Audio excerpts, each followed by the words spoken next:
From the earliest days of the Dwarven kingdoms, ordinary pack rams carried heavy burdens across the mountain roads and labored beside the dwarves. Their strength became one of the foundations of Dwarven prosperity.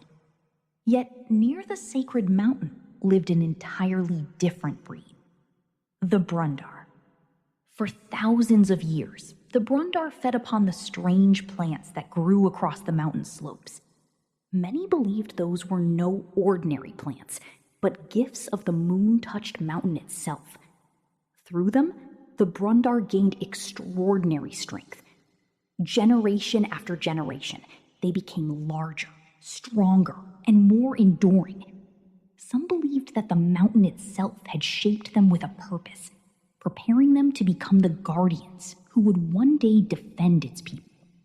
The Brundar possessed the immense strength of a bear, while keeping the sure footing of a mountain ram.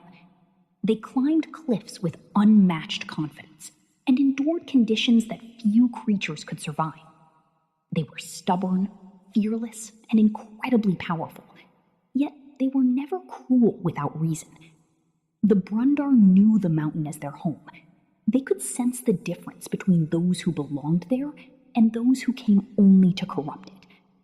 Goblins and every foul creature that threatened the mountain earned their hatred above all others.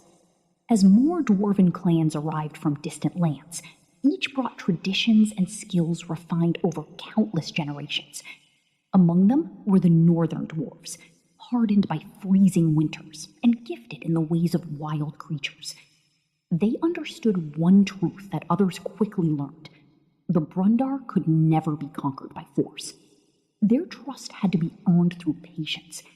The northern dwarves offered them the leaves they loved, sheltered them during blizzards, shared the warmth of their fires, and protected their young. Over time, a remarkable partnership was formed. It was never a relationship of ownership, but one of respect and loyalty. For men, there was the horse. For elves, the deer. For dwarves, the Brundar. Even the elven chroniclers debated which was more stubborn, the dwarf or the Brundar. The argument continued through the centuries, because neither had ever learned to yield. In time, the northern clans and their Brundar became the living spearhead of the Dwarven army.